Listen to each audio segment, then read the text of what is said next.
100% off the strength, man. Off the strength. I did it all on the strength, all on the strength. Fuck talking, I'ma do this off the strength. Run it back, can't relax, that's just facts off the strength. It's off the strength. Can't get that off the strength. It's times like this that make me feel like I need a good hood triumph song, Kyle. Such as? You know, I go into the bag when I'm feeling low. I like What We Do. I go Freeway. Uh-huh. I go We Gonna Make It. SP and Jada. I see what you did there. I like All Right. I think is a transcended into a Negro national anthem. Now what All Right are you talking about? K-Dot, man. Okay. When you know. I mean, for sure. I got to throw Dreams and Nightmares in there. You don't know the words, bro. But you can't put that on your list. That's not if you a can't hood go triumph. the first verse with no mess ups, that ain't yours. Nah, see, I was also not a toddler when that came out, so my memory and my affinity for that. You referring to Meek Mill as a toddler? I'm referring to you as a toddler. if you say so. What's going on, fam? This is KR Jones of the Off the Strength podcast, and I am here to tell you to like, listen, subscribe, and if you're feeling freaky, visit offthestrength.com. That's where you can go and get more information on us. That's where we can link, we can build, we can connect, and let's make this thing work. Dreams and Nightmares? Let's relax. Juicy.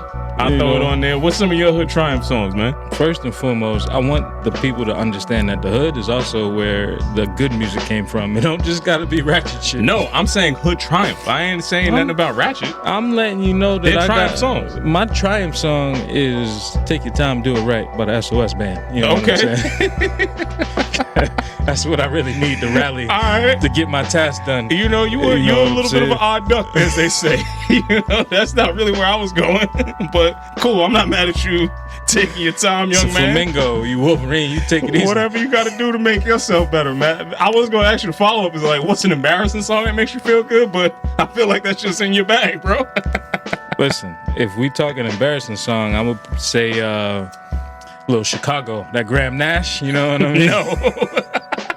It's really a Beanie Single sample, but when you get into it, it's like, nah, Graham be spitting on there, you know? What's good, everybody? What's good? Welcome back to yet another episode of Off the Strength. We'll give you the inside look into all things wellness culture. I'm a trainer called Tony, and of course, with me, I have a very distinguished gentleman. Exquisite taste of extraordinary league. KR Jones is in the building. That's right, folks. We are back. And ladies and gentlemen, boys and girls, listeners of all type from near and far, you are now in store for a treat because it's the return of the variety show. That's when we give you our best foot forward. So hopefully you take your best foot forward. You do that two-step, that tango, whatever it is you need to do to make it on through the week with the best goddamn wellness information available. Yeah, yeah. Now, Brother Jones, my song on that list that I would say I feel a little bit embarrassed about, I'm going to go Mariba Black Truck. Okay. Are you familiar with the song? Yeah, they performed it on the Netflix joint. Which Netflix joint?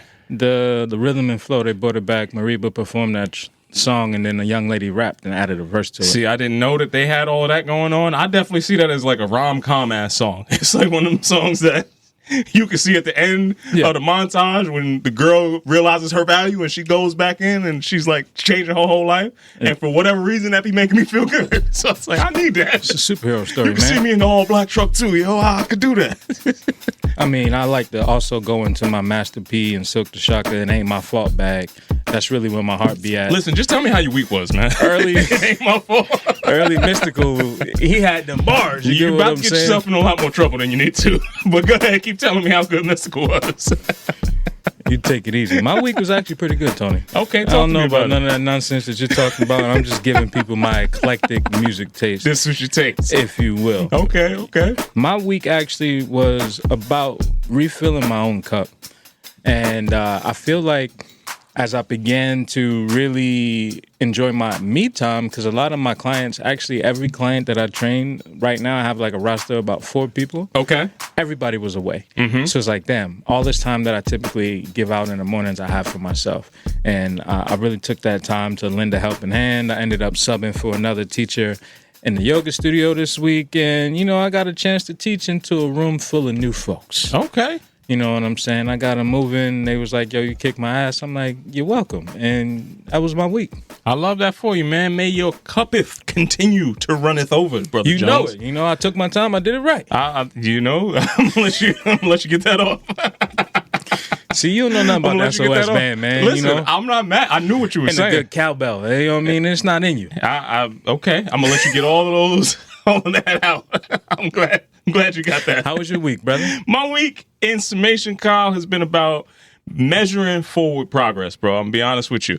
I was moving the chains.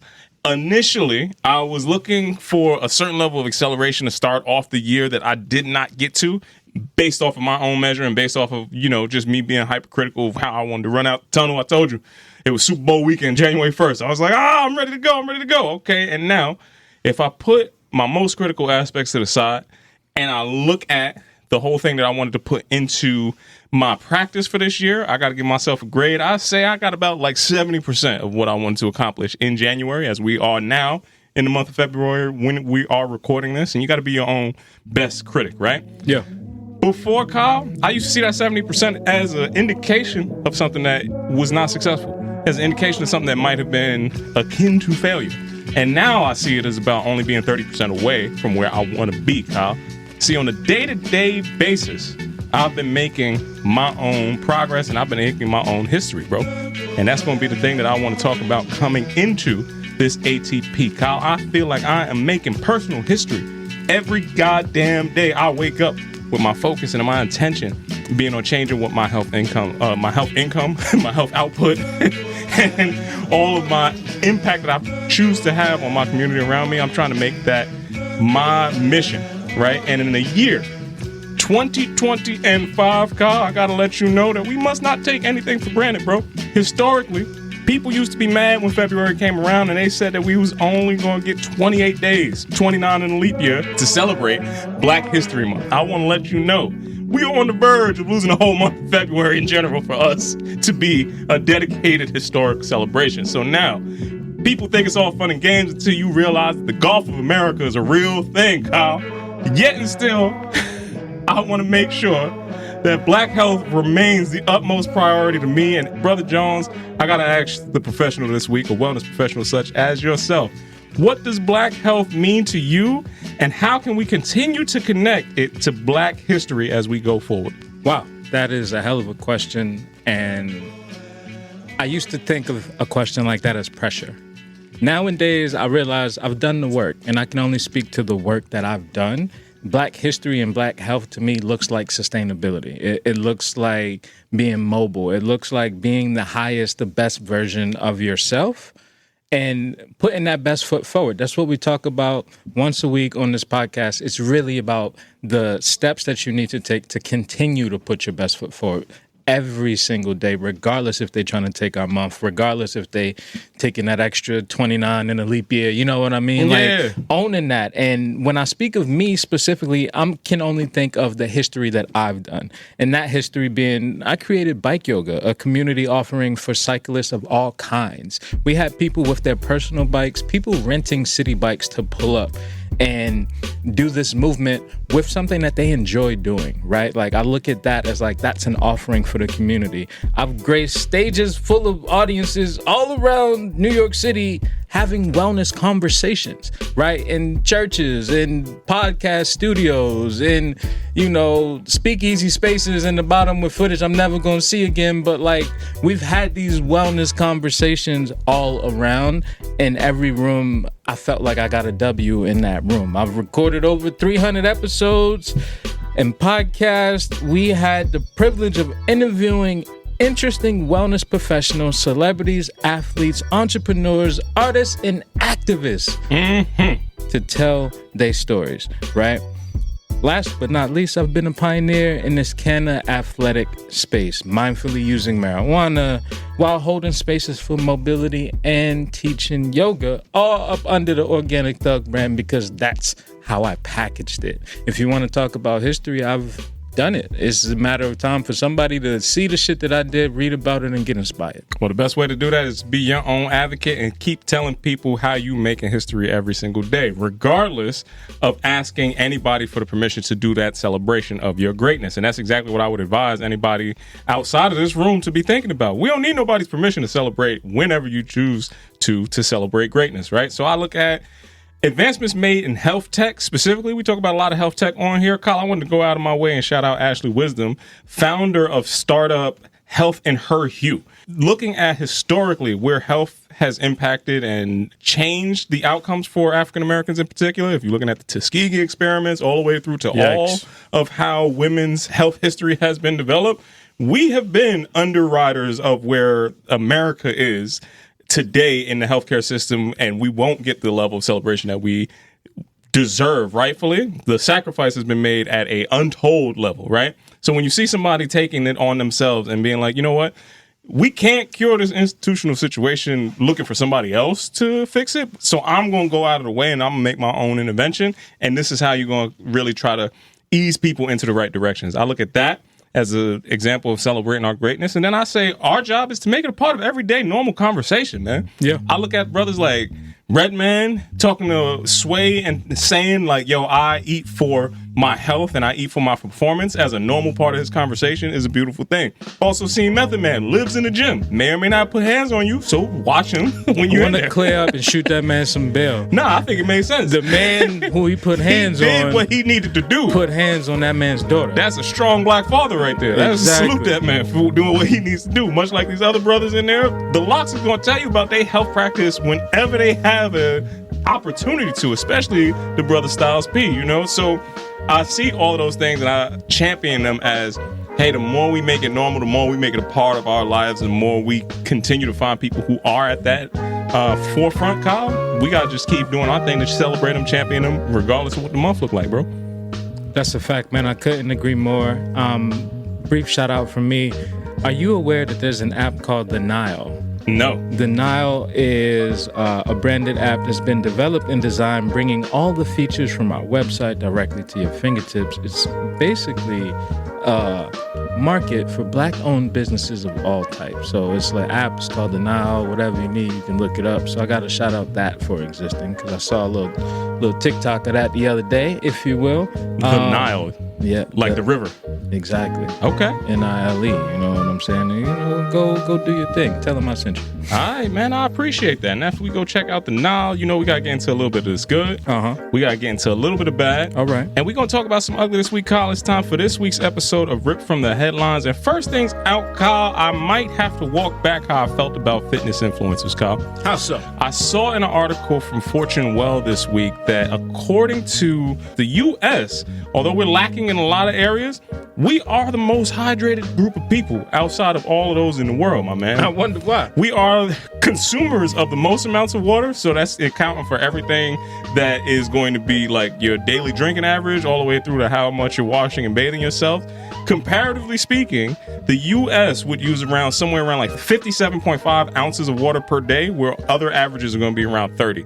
Now, the reasons behind that, one is going to be because the FDA is getting out some good messaging about how many recommended daily allotments of water that you need to get. But the leading cause that people are attributing this to, something that I did not have on my radar, but there are TikTok water influencers that are making people consume a lot more water, and they're even putting out water recipes. Now, I was today years old when I found out that people actually have water recipes out here, but what kind of water are we talking about? We talking about everything from adding, because all water is not the same. We know that. We know that, but the water is, but it ain't. Water recipes could go in the direction of what kind of electrolytes are you adding to it, temperatures that you're serving it at, like different kind of fruited waters and all the rest of it. There is a whole rabbit hole that I went down. I was like, yo, who's coming up? Tea, you know? Exactly at that point. Yeah. How do you feel about hearing that the TikTokers might be helping America get a little bit more hydrated?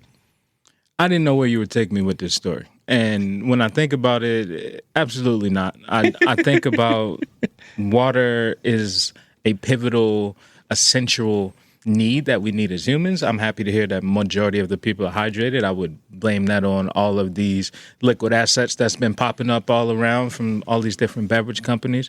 But ultimately, the first thing that came to mind was my Uncle Paul, rest in peace to him. That was my grandmother's brother. The doctor told him he needed to drink water, and he said it's water and Kool-Aid. So he was out there. That's where we went wrong. He was mixing it up. In Trump's America 2020 and 5. We can't let... However you have your hydration, man. We can't let Kool-Aid be leading the hydration charge, bro. That's never going to be the thing that makes work. I'm just saying. I do have a follow-up question now, understanding that there are people actually building out influence and followers from coming up with a water recipe. Kyle Jones. Yeah. On these mics right here, off the strength. What is your water recipe? First, you gotta get a brick, and then you gotta cook it up. That's right. How you gotta heat it. Brick heated water is what you're serving people out here. No, the brick is sold separately. Then you get it, you break it down, you add it to the water until it locks up. Once it locks up, then you start to scrape it. In other news, I saw Kyle talking about trying to find health in America. Are you familiar with RFK Jr.? The bridge that I gotta pay a toll on? No. Congestion pricing, Tony? Is that what you asked me? RFK Jr. is now going to be appointed to be responsible for what he is calling making America healthy again. Stop it right there. See, now, Kyle, Nope. I told you at the start of the show that we got to look at these influencers. We got to see where people are coming from. And now in the Trump administration, RFK is talking about how he is going to try to make it a priority to have people really start to pay attention to preventative metabolic diseases. Now, Kyle, I know how I feel about this side of the mission. I can't call all things coming from that side bad. I feel like we need to have a government level intervention talking about metabolic conditions, especially at this time, because again, I see frighteningly sick people on way too much of a regularity. What's your feelings about Maha? I'm gonna leave Maha alone. Maha.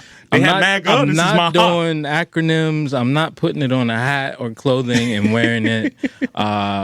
What I do think happens is America does need to go to fat camp, right? Like, that's just the fact. That's just the reality. We are hydrated. We are hydrated, but obviously not moving enough to combat such hydration and utilizing it to the best of its ability, if you will. I'm not with it. I love the idea. I love the action. I would love for everybody to be healthier and better versions of themselves. When it's coming from the top down like that, I only hear money, and it doesn't feel nice. I feel like it's needed because accountability is going to be something that we keep circumventing. You can't keep giving people the same tired recommended daily allotments of exercise, food pyramid, and all the rest of that, and we are still disproportionately sicker than we have ever been before. Yeah. So something does need to change. And say what you will about being on his side of the vaccine conversation. Say what you will about him and any of the other administrative tasks that will roll out against that. You have to bring to task the cause of all of these issues. And he is talking about over-industrialized food. He is talking about people actually getting up and being like, hey, we don't move enough. It's not okay for you to think that you could just sit back and go to Popeyes and have their little Don Julio basket that you can come from every day. Yeah. Not to single them out, but you can't eat like this every day with reckless abandon and then think that there was not going to be any type of issue. Let me update your language. You can't work from home in a coffee shop every day and have your little pastry and feel like you're getting the best of your health. It's not going to be something that ends up benefiting you long term, and we are paying these healthcare companies an insane amount of money to treat the things that are largely preventable. So eventually, I'll take it a step further. Most people that have insurance don't even use their insurance to the fullest capabilities and getting the regular checkups that they need, and you paying for it. Yeah, so a combination of all of those things coming together is what's putting us in the last place for a lot of these other health metrics other than the hydration side. We do need to come to Jesus or whomever and be like, hey, we need to change this up. It's a lot of folks out here that's being praised as such. Hey, man, we got to shake it up, and you got to move into a direction that hopefully can bring you the health that you need. I would like for the day to come that nobody needs anybody else to tell them that this is something that's so important that you should really be putting your time, energy, and effort to moving yourself out of these systems. But we have been dependent on the thing that has put us here for the longest time. Now, Kyle, I got to take it from there, and I got to talk about where men are starting to get shamed, okay? I saw something in Daily Mail this week, Kyle, that is talking about men being shamed for their grunting and slurping during fitness classes, especially in hot classes. Now, Kyle, I know you teach a little bit of a warmer class, and as a bearded individual, yeah, there could be some types of moisture that collects around your facial regions, more so than mine. What are you getting at, Tony? I need you to land this plane. Do you ever slurp when you're in your hot classes? Because women are apparently tired of men making all kind of noises while they're in there trying to get their zen movements going on. And hot yoga in particular is going to be one of the most offensive ones, apparently. These men are coming in and they are taking over. They're man-spreading fully in the classes, and their sweat is getting all over the place. Combined with the level of exertion, the grunts are starting to make people feel uncomfortable out here. I'm gonna need you to take the rest of the quarter off, bro. I'm gonna need you to just park it on the bench. It's a hot topic, Kyle. That's a flagrant 3 that you just did. You out the game, right? First, you never gonna ask me about what I slurp ever in life. That's just never gonna happen. 2, no, I don't have that type of foolishness in my classes because my classes are a vibe, they sexy, and they will never be none of this madness that you're speaking of. They said that men come into these Zen places and they start doing things like push-ups and burpees before because class. They're bros. Bros go to yoga. Yes, they do. A lot of the times they are of the napkin American population, and they tend to be out here taking up too much damn space. And some of these men have taken to TikTok as well, and they are now starting to feel ostracized because these Zen spaces are not welcoming the male energy that they're trying to exert inside these spaces. Because it should be weird, and it's nasty, and it's ridiculous. I had a studio space where I had a dude who was a low taller. Do you know what a low taller is? Let's let the good people know what a low taller is. Low taller was, homie had the towel below the D'Angelo V. I'm talking inches above pubes. Like, fam, what's up with you, bro? Put some drawers on. Pull the towel up. I got people coming up to me about you because you out here wilding. Is there... He had a fucking ponytail. So it sounds like you understand why this is an issue. And yes. And there's also a reason why women feel like they need to protect women's spaces a little bit more from some of these offenders. Almost threw his ass out like Jesse Jeff. Is there, as men start to flock into these spaces caring about their health, are there some tips that you can give some of these lost, misguided, bearded individuals to avoid some of the more offensive behaviors in front of the lady folk out here? Stay home. Don't go out. If you're a creep, you know that. Stay home. Nobody want that weird-ass energy around. Learn how to act in public. And if you can't do that, don't go. All right, man. That's going to be it from my side of it from the headlines right now, Kyle. I've been taking knee on this one. I'm taking the next couple plays off. I told you. You need to sit that ass on the end of the bench because you've been doing a lot. And not how we run this offense. Trying to make America healthy again. See, you pulling from the wrong playbook, right? Now, speaking of the wrong playbook, I want to talk about the good and bad and ugly that I saw this week. The first thing that I'm going to categorize as good, but could arguably be bad, is an article I found from today, and it was talking about Dwayne Wade revealing that he was diagnosed with cancer. Now, this was at age 41. He's 43 now. Wow. He talks about the story on his podcast where he reveals on his own platform that he was experiencing some unusually light pisses. His words, not mine. I'm sorry, run that back one more time. He had unusually light pisses when he went to the bathroom to take a pee. His stream wasn't streaming like it should stream. Okay. You know I just what wanted I'm to saying? understand what you was taking. He wasn't getting the right delta on it. It was a lot. He was going under instead of over. You get what I'm saying? I feel you. Now I understand. There was a history of Dwayne Wade's father who had been dealing with some issues of his own. So simply, he went in for a routine checkup and they found a tumor growing on his kidney. Damn. He elected to get surgery immediately and remove 40% of one of his kidneys. My point is, Dwayne Wade was 41 when this happened. So he had retired in 2019. So arguably, we're talking 3-year window of being removed from the NBA. Yeah, peak athletic conditioning. You're thinking that everything is going well, and then all of a sudden you find out that you have a tumor. We could have potentially lost this brother 2 years ago. And we only have him here because he went to a routine checkup. If you have people that have access and money that aren't going to the doctor as often as they should, I can't imagine the day-to-day of the general population. I can speak for myself. I didn't have a personal care physician until my 30s. My whole 20s was 20s. I had it in college. After I left college, I had insurance. I ain't never pick a primary care physician and do all that shit that I'm supposed to do. It only happened when this injury took place. And it's like, you know what? Let me get some blood work. Let me see what's going on. Yeah. So the fact that they caught it is the good.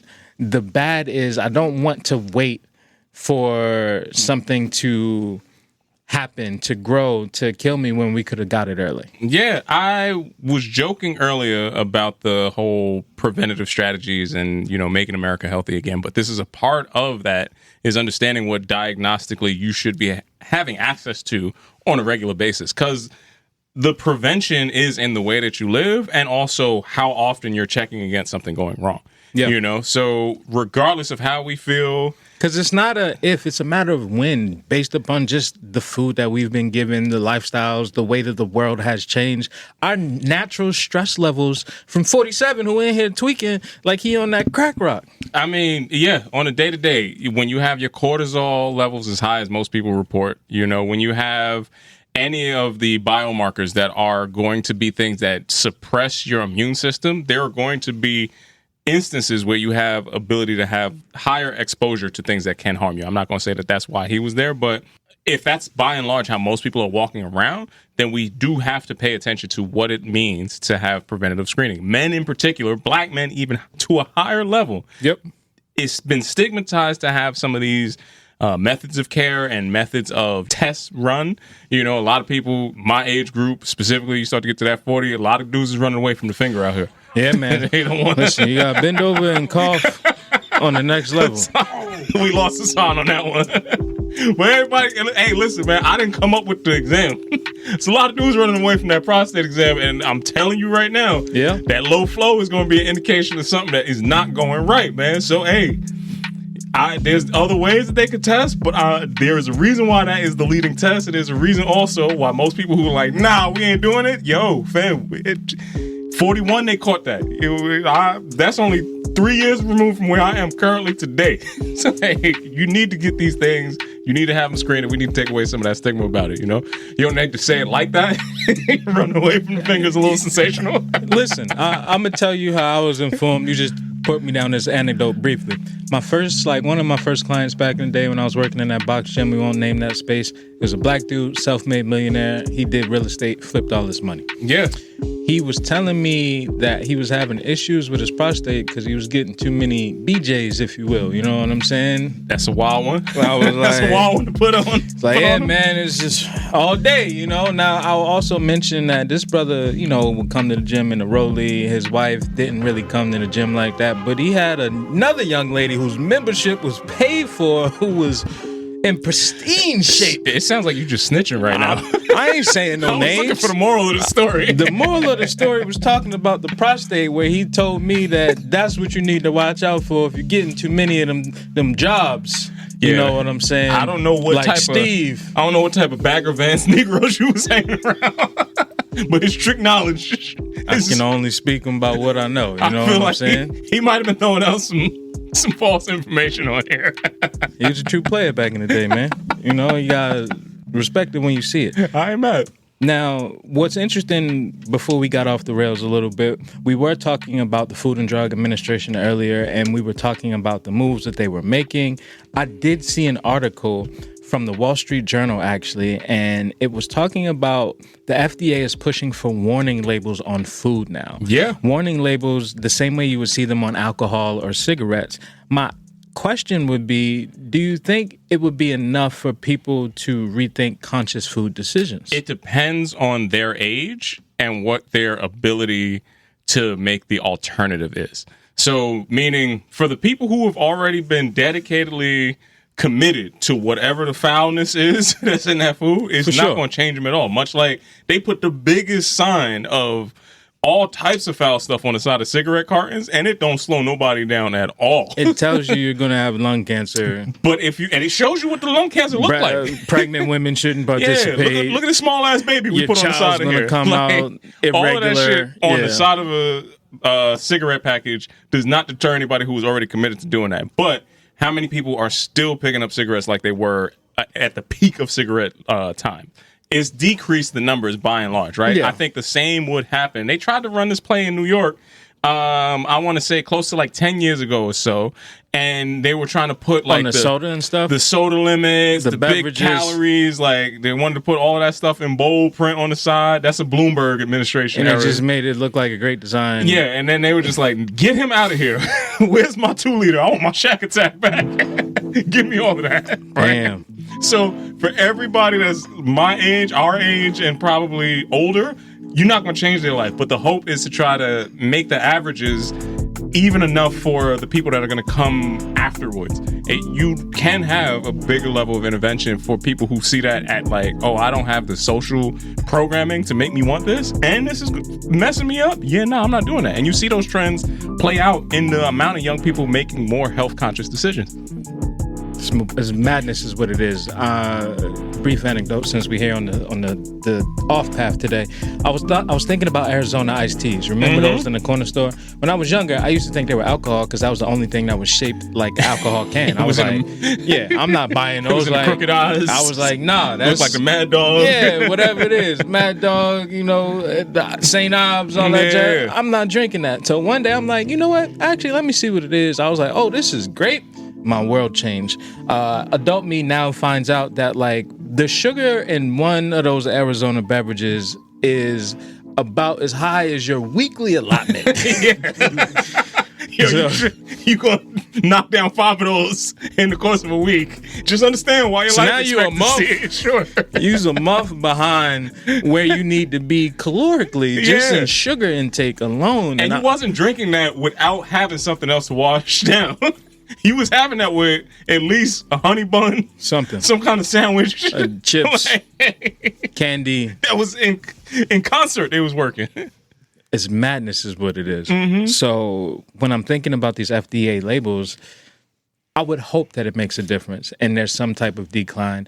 The other side of me realizes that majority of the people that lost money in the cigarettes and smoking agencies put it into the food industry. Yeah, and they're going to find another thing to put it into, bro. It's going to be in your clothes. It's going to be wherever. It's just going to remix. We need to have them labels every time you go to pick up your phone and you start up a social media app. It's like, hey, this is not something that you should possibly be looking at for the length of time that you're looking at. Here's the downside to that shit. Your phone does give you your hours, and most people spend more hours on their phone than they in a damn 9 to 5. If you connect that hours to like a health impact, people look at it a little differently. It is. Speaking of health, looking at things differently, my last story that I want to round out on, it's an article from Healthline, and it's about a rise in fake Ozempic being a growing concern because a Big Brother star nearly died from having some fake Ozempic. We've been talking about them GL1Ps for a long time, man. See, I can't even get it out. These damn drugs. Yeah, and it's crazy because the popularity of them is going to make more people seek them out. And if you are going to go that route, gotta tell you that getting the cheap version of that is never going to be the thing that you should sign yourself up for, because again, what the hell is in this needle? You can't, there's no way that you could really do that on good faith and good faith alone and expect to get a good result out of that. The issue for me comes in when you already make the decision to do the Ozempic route. You're cutting a corner. You mean to tell me you're cutting another corner by getting the fake stuff and not even the real? Because a month's supply is probably going to be, on average, somewhere around like $120. Now, I don't know where this person was or in their space, economically, all the rest of that stuff, but people have always wanted the result and not wanted the work. Even when you talk about something like a health intervention, they want the result of the Ozempic or whatever, Wegovy, whatever the brand of drugs that they were going to get. They want the result of that. The inner workings that went into that, they're not asking what the chemical compound is. They're not asking what the adverse side effects are. They're not asking about where this is going to leave me 10, 15, 20 years down the line. They're just like, hey, I want this result. So as a means of trying to expedite you getting to what you think is success, I understand where it comes from. The external pressure from everybody else looking at you and like making you kind of feel less than, that has been the thing that has really made our industry what our industry is in its entirety. This is just a new form of something that people were going to be chasing after to get that, hey, I want to be close to what the ideal normative is. So I can't even put it on all the people that are falling victim to this kind of stuff, because, fam, have you watched regular TV? Every channel and every time is selling you a form of this shit. Yeah. Everybody is losing their damn mind about DeepSeek and OpenAI and all the rest of those companies. I want to tell you, look at how much money they made, then look up Eli Lilly and see how much money Eli Lilly made in the same time. Look at what the pharmaceutical industry has done with one product. Is this one product? It is a global product that is selling because it's showing the results. And they step on it and they give you all these different generic versions of it, and it's still too expensive for most people to get access to. Yeah. Most people know that they are not healthy. I can't fault you for going into a direction that in your mind makes you closer to healthy. It's just, I don't know if they understand that don't really correlate with what health actually is going to be. I'm actually going to stop right there, and I want to pick up this conversation in our Raising the Bar segment, right? Ladies and gentlemen, boys and girls, listeners of all type from near and far, you are now in store to raise your bar. Brother Tone. Yes, sir. We've been talking heavily about the FDA. We've been talking heavily about healthy food choices. And as wellness professionals, I feel like we have the burden to actually help people, right? To give people the knowledge that we learned, right? Whether it was via school, whether it was work experience over time, all of these years.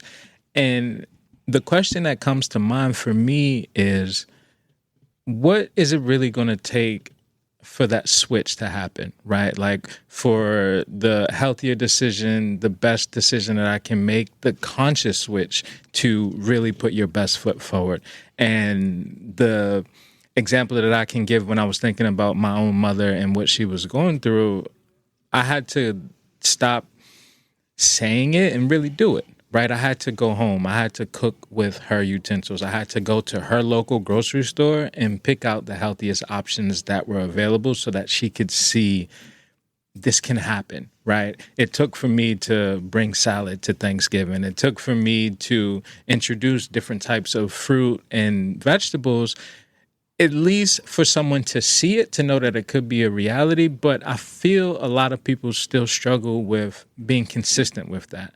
Now, when it comes to making that right decision more times than not, there are a lot of factors that go into that. I'm thinking about, work, your lifestyle. If you're a parent, I'm not a parent, but I hear stories about schools and all different types of things. I can't imagine my heart living outside of my body and having to care for it every single day. Mm-hmm. It seems wild.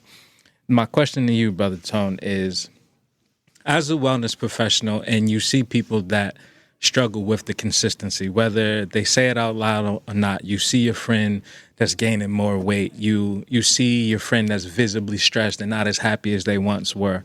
What kind of advice do you give people to find their own personal wellness journey to make that decision, because it's important? Yeah, I can't externalize why something should be important to somebody.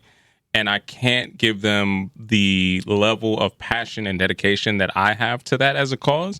And me realizing that, I think, has been the most liberating aspect of my journey, right? So if somebody comes to me in earnest and they want to have any type of information, I'm happy to share that with you. I'm happy to give you as much as I can about it. And I also have to be accepting as to how much you would actually adhere to versus how much you wouldn't, because you're undergoing life change. Nobody, I can almost go through all of my client list. Nobody likes to actively be changed. And I step away from my client list. I think about any of my family, friends, anybody else that needed an intervention that you try to put that intervention into. They all hate you for trying to change them, like vehemently hate you. Even if you're right, quote unquote, in that space, you can't put your will on somebody else's day-to-day type of life, right? Yeah. It's just going to be a recipe for you getting into some type of conflict, some type of friction. What I will say is that a better strategy for me has been, once I realize that there is a hurdle here, I'm just going to acknowledge what the hurdle is, and I'm going to keep living in the way that I know how to be supportive of what you want to tell yourself health needs to be, right? It's impossible. It's maddening. And it's something that is ultimately disappointing for somebody to ask you something, you tell them how to do it, and then they choose to not do it. And then they'll give you a whole list of reasons why and all the rest of that stuff. But you have to realize change is something that has to be directed and driven from the inside. It's like, hey, I could go buy all this stuff. I could put it right in front of you. I could set you up for what my definition of success would be. And I don't get to run the world. I don't get to say, just because I thought this was good, you should do it, and you go out and do it. Like the people that do listen to me like that, they're often paying me because they trust that what I said. Premium price. They're paying me because they know what I said is validated and certified from all the stuff that I had to go through to get there. Short of that, though, the transaction part is what they have already committed to. They have already decided that they wanted to make this change. And because they decided that they wanted to make this change, this is an active investment in the thing that I already wanted to do. You're just helping me get that change to happen. It's a tough pill to swallow, but you have to understand that this whole health and wellness thing is a continuum. I was very specific about talking about making that history every day. I can't control people that's already here. Much like I can't tell you not to pick this up, not to do that. I might be able to give you some advice. Hey, you might not want to do this too often. You might not want to do that, but slow down. The history part of it, everybody that comes after me, it has to be painfully clear. Hey, this is what the conclusion is to this decision that you're making. Anybody that's younger than me, I'm going to do the most I can to hopefully make that type of intervention known and as specific as possible. And I'll still be around to be a resource to anybody that is actively involved in it. But you have to realize where your limitations are. It's like, I am nobody's guru. I can't be nobody's hero. I should not be most people's role model. It's like, because you're not going to live the life that I live to get what I got. It's like, if you talking about health and wellness, yo, fam, I'm up every day getting after this. Not because I feel like it, but because I have to. I can't give that to you. Yeah. I can't make you feel like my day is not correct unless I get up and move. That is in me. Like nobody, when I was down at my worst, I still was getting up and trying to make it, so that I get some type of movement. I'm trying to make it so that I'm making some type of better decision on the plate. I can have the most expensive meal or the cheapest meal. It's still going to be a health conscious meal because that's how I decided to live. Yeah. So I would hope to show that, that you don't have to do this in perfection because I'm not perfect. I would also hope to illustrate to anybody that's truly, in question, hey, you could do this. It don't have to be a product of affluence. You could do this at the, economy level. It don't have to be nothing that's crazy. Let's make it so that it's get more away. Attainable. Yeah, you get away from the mysticism. You get away from all of the fluffy stuff. It's like, this is a daily choice that you can make work at your scale, at your level. If that's easier for you to get to, you can keep it. You just got to keep deciding to show up for that. I think that last piece in the latter of what you spoke on is inherently my point as well of make this sacrifice of wellness a self-love sacrifice is how I see it. Like, I deserve to come home to a clean house. I deserve to eat the best quality food that's available at my budget. Like, it don't have to be caviar every night. I don't even like snail eggs. I think that shit is nasty. You know what I mean? Caviar's not snail eggs, but I'll go with you. You go. See, I don't even know because I ain't there. You get what I'm saying? It's some type of egg. Fish, yeah. You got it. It's aquatic. You know what I'm saying? I wasn't too far off. I'm not mad at you, man. And yeah, in that trying to make it attainable, make it accessible to where you're coming in, it's something that you could do at the local bodega, bro. You don't have 100%. To go with the Arizona tea like you was talking about earlier. Leave it alone. You can change it up. Go get that kombucha so you can have a probiotic that can naturally, move some stuff around. I don't know if I'm going with that one, but that's what you need, man. I'll settle in with you. They got flavors, that's the new soda, if you will. They got a little message on there, all that jazz. We're gonna find out the truth about Big Booch 6 years from now. It's gonna come out. If I'm gonna go bubblicious. You know what I'm saying? Between the sparkling water and the kombucha, that's just how it is, brother. Not mad at you, bro. I guess we can only relax responsibly with that. We're gonna slide out of that segment and slide into our relaxation responsibly segment, brought in part by me. That is KR Jones telling you to come visit me this Black History Month. I'm saying it now, Tone. Come support a Black yoga instructor that's serving it up like no other. Okay. As Wednesdays at 8 p.m., I have my roll up and roll out class where we Tell them what you're serving, Kyle. And on Saturdays at 11 a.m., we have our elevated yoga class in which we stretch. Okay. We flow. We do what needs to be done. I'm not mad at you, my man. Let me tell you how I was relaxing this week, man. I got to shout out Solange, the weed auntie, for hosting an awesome event over at Ludlow House, man. She teamed up with the people over at SAS. All right. That's going to be... Sounds sassy. It was quite sassy in the room, my friend. Oh, I like the sound of that. Shout out to all the people over at SAS, man. They got the elevated chocolates going down. That's where you miss me. They have the, they do... I am the elevated chocolate, you know? They do all types of plant medicine and coupling it with sacred cacao, Kyle. So you can get plant medicine of the cannabinoid derivative, or you can go into the more psilocybin derivative. And they had a little bit of a trip for wherever you was trying to go. But it was an evening that was punctuated with a lot of different mindful moments. There was music that was involved. She had different sound healings, different prompts for you to actually journal and like just spend some time thinking about where you want to go, thinking about like how you feel. And in this new moon celebration, here's all the places that you want to go. And it was a nice little Did you say new moon? That's what it was, man. It was silent. You know the Asian homies out here, man, you got to celebrate the new year, man. The lunar year, the year of the snake. Exactly. That's what we was figuring out. You know what I'm saying? So, yeah, it was a new moon for them, man. So, I seen all of that come together at Ludlow with a elevated hot chocolate inside of a Soho House spot. And I'm like, it's kind of crazy to see how this is just all normal now. And that not only that this is all normal now, the places where people are going to like still be exclusive, still going out of here, the most packed room in there was all talking about health and wellness stuff. So I got to salute everybody that was involved in that, top to bottom, weed auntie, all the way through to the people over at SAS, because, yo, fam, I'm telling you, it was jam-packed with people looking to heal. I love that, man. I'm overdue for hot chocolate with the mezcal in there. Oh, yeah, I remember that. Yeah. One of those. I ain't had one all winter. Mm-hmm. You know, but that event sounds fantastic. The events that Solange the Weed Auntie throws, it's always a good time, whether we playing cards or just getting high and kicking it. A time was had. Man, I was relaxing this week because I got a chance to give my anatomy lecture for the yoga teacher training program that I'm a part of. So why are you making that face? Because I didn't know where you was taking us when you said you got the chance to give your anatomy and then you followed it with lecture. I was like, all right, there we go. Good brother right there. You take it easy, man. I'm out here helping the people so that they can learn about their bodies and get deeper into their own practices. Getting deeper, if you will. See, what you're doing is unwelcome. What? All right. I'm supporting your cause, man. That bench, I need you to go right back to it, man. Damn it. That's it, man. You've been playing too hard. It's too wild. We're trying to run triangle offense here, and you're not in the play, you know? I'll set the pick. Go back. Sounds like you're hopeful for something, Tony. What are you hopeful for? Brother Jones, I am hopeful to continue to make my Black history known every single day throughout the course of this month and every single day going forward beyond this month, because I do think Black health history is going to be my legacy, and I want to make sure that I make the contributions that I need to make known in my lifetime, man. What are you hopeful for? I am hopeful for February being disruptive.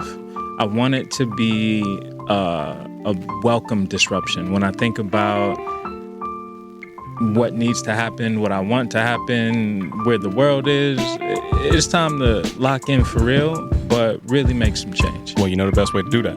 Listen to Off the Strength once a week. Yeah, you goddamn right, Colin. If they were gonna do that, right, where do they need to go to pick up on what we are putting down? You can visit us on Instagram at offthestrength_, or if you're feeling freaky, you can visit offthestrength.com. That's where you can link, we can build, we can connect, we can make this thing work. If you can't make it in, or actually if you can make it in and you want to come on down to Rockefeller Center, at the bottom in the block of the Rock, you can see us recording live at Newsstand Studios. If you can't make it in, then you can go to IG at Rockefeller Center or X at Rock Center NYC. Once again, it's been another fantastic episode of Off the Strength. I'm a trainer called Tony.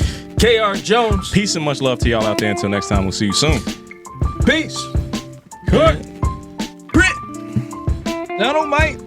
What's good, everybody? I'm a trainer called Tony, and I am here from the infamous Off the Strength podcast, asking you today, listeners, viewers, wherever you may be, to please like, listen, and subscribe to our podcast. This is how we're going to continue to be able to deliver you the best goddamn wellness information out here. So if you want to keep hearing this and you want us to keep growing, you are a part of this show just as much as anything else. So please go to offthestrength.com. Make sure you check out our blog. Make sure you check us out on IG. And if you're hearing this voice and you didn't hit that subscribe button, know that Kyle is going to come looking for you. You got that right.